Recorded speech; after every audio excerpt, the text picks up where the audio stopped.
Hey everybody, this is Phil from Zaid Comics, the co-creator and writer of Magic Cop, an upcoming graphic novel that we're setting to launch on Indiegogo in August, and just one half of the best two-looking brothers in all of comics. And today we're doing a statue review. I know I said I was going to do a lot more of these, but comic news and stuff got in the way, and comic reviews. But here we are, 2 weeks into the Swamp Thing series, the unfortunately canceled Swamp Thing series, but it is amazing, and I am showing you one of my favorite pieces of all time for my collection, the Swamp Thing Maquette from Sideshow Collectibles. And man, when this thing came out, I pre-ordered it right away. It did have some delays coming out, as most of these Sideshow Collectible statues do have. But I got it, I think, late last year. It was supposed to come out October of last year, and I think it had a few month delay, or maybe it was early this year. Either way, man, it makes me speechless. Before this came out, or before this was announced, Prime One Studios announced that they were coming out with a Swamp Thing statue as well, with a bunch of different switch outs. It was, of course, Prime One makes them super huge. It might have been 1/3 scale. This one measures up to around 26.5 inches tall. It is one piece, which is what I love about it. It's just, Swamp Thing that attaches to this amazing base. I'm going to lower the camera right here so you can see this base. Look at that.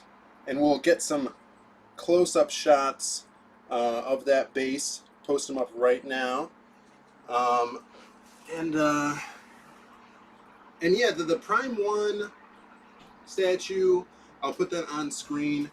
Wasn't really digging it. It was more of the New 52 Scott Snyder Swamp Thing.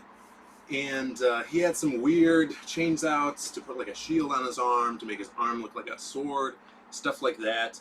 It was Prime One, they go crazy with this stuff, and it was basically a scene, and I don't have the space for that. But this bad boy sits on top of my statue case, fits perfectly, and he's more of throwback to the 80s Swamp Thing Alan Moore run. He has the seemingly whatever a lot of people call his labia mouth here that goes over his teeth, the skull mouth down here, and the eyes, we'll get close-ups on the eyes. They are just painted, but you'd think sometimes that they are illuminated because they have the perfect red around with that little orange pupil right in his eyeball. And yeah, like I said, you could just take this guy off, and he's really light.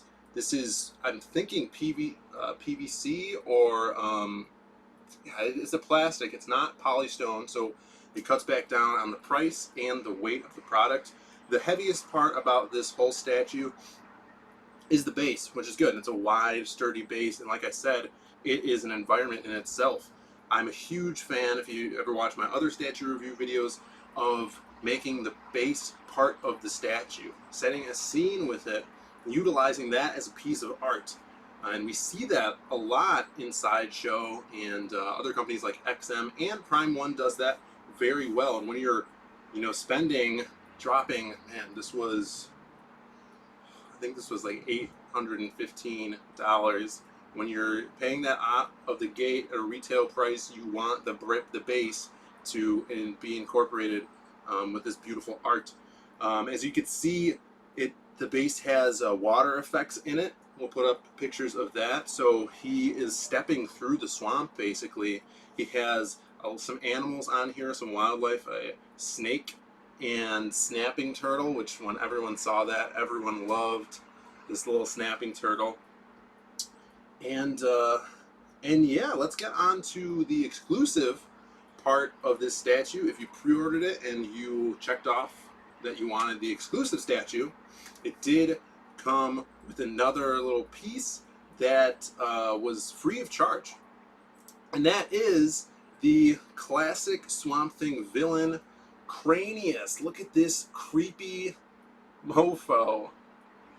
He is an original Swamp Thing character. Now, I've read through, I want to say, 3 or 4 of the Alan Moore runs on Swamp Thing, and Cranius has not been in it so far. But he's I'd like to say he's a Bernie Wrightson, Lin Wayne villain character for Swamp Thing. And he is a gross brain. Look at all that airbrushing with a face and some phalange fingers coming out the front of him. Super creepy. When I saw that, I'm like, it's free, and I'm pre-ordering it. Why not get Cranius? He's a perfect addition to this. Of course, his base, he's just one piece. You use him as a paperweight too. It's perfect. His base is all swampy also. So that was a really cool add-on. One of the better, I think, exclusive versions for a Sideshow statue. A lot of the times they'll put switch outs. If you watch my Hellboy statue review for the premium format, Hellboy, I wasn't really into the exclusive extra fist that was just closed. Wasn't my thing, but it's cool that it does have a little display area. But really happy with the exclusive version with Cranius. And let's spin this guy around. Like his profile and his silhouette is just, look at that, stunning. That there is mainly the reason I got this guy over the Prime 1, besides the pricing, because the Prime 1, it's crazy price. But this guy's silhouette, it just screams Swamp Thing. If you've ever seen in the comic book when he's walking through the swamp, he is this lumbering, no pun intended, lumbering beast of the woods. He has these little vine tendrils coming out of him, making him seem like he's in motion. It's capturing his walk in time. From his profile, from his arm position, even down to the feet. So I'll put up a shot of his feet. They're sunken into the mud of the swamp, making the water around his feet look that much more realistic. It has this clear coat down here, which makes the mud shiny. And across all of him, he looks very shiny and moist. So the other side of him with all these tendrils. And the cool thing about it, whatever he's made out of, this plastic material, these tendrils, I believe, are cast in an even rubberier material. So they have a little give, so they're not going to snap easily.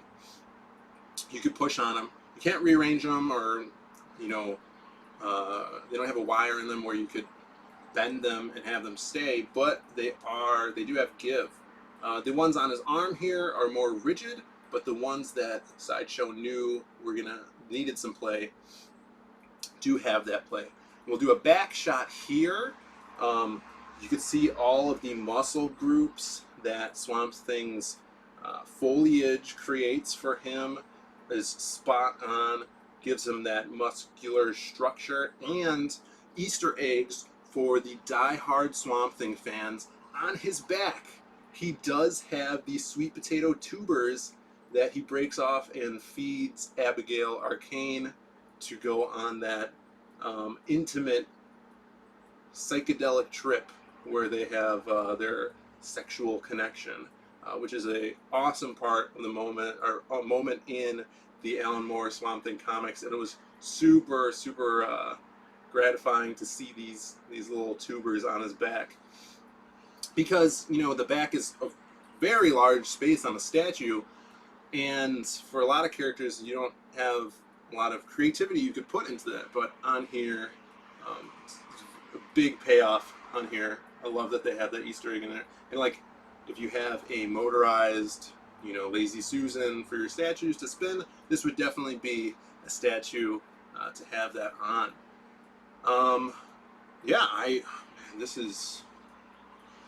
I needed this when I got it, and I'm super excited that I did. Like I said, I think it retailed around $8.15. And Sideshow, you could do payment plans, or you could put your money down for the pre-order. I think you only have to pre-order with $50 down. You can cancel it, but you don't get your money back. And then then when it's time to come, you could pay full outright. They have really good distribution service. They distribute for Prime One Studios now, as well as Iron Studios. So they're kind of like monopolizing the statue distribution for collectibles, stuff like that. Anything else? I have. I got my favorite Swamp Thing issue right here. Swamp Thing Annual #2 from 1985. If you guys haven't read that, find it online. Pick it up at your local comic store. It's my favorite Swamp Thing story. He goes into hell to save Abby from being in the underworld, and he meets a lot of magical DC characters along the way. So cool. And when I actually watched the second episode of Swamp Thing last night, and there's a scene where you see him full body for the first time in the series, and he's walking just like this through the swamp, and man, I was just like giggling because it was so sweet seeing the imagery of this character in live action, and he looks just like this, walking in slow motion through the swamp. You need to see that show, and I don't know what we could do as a fandom to try to make them put out a second season. I know it is financial issues for them, which is a total bummer because the first 2 episodes are mind-blowing, especially comparing it from the old show or the old movie to the modern day show. So much thought was put into that, as was this statue. And you can look up on Sideshow's YouTube channel, or just Google the making of Sideshow Maquette, and they have like behind the scenes talking about the character, discussions with the sculptor and how he was sculpting. They actually have footage of him sculpting the statue for the concept of it, and check that out. It's really interesting. If you guys are digging the channel and like this video, let me know in the comments. What do you think of Swamp Thing? What do you think of this statue compared to the Prime 1 statue? I also have my little Swamp Thing bust over here. What's your favorite iteration of Swamp Thing, whether it be in collectible form or in the comics? And how are you liking the series? I love reading all your comments. Hit us up with a like and subscribe if you haven't already, and the notification button. It really helps us gauge our audience. And stop on over to our website, zaidcomics.com, where you can check out our free 12-page issue of the comic that I'm writing. My brother is doing the art for, called Magic Cop. It's an 80s fantasy crime action comic. Check that out, and we have all our social media in the description below. Thank you so much for watching, and we will catch you next time.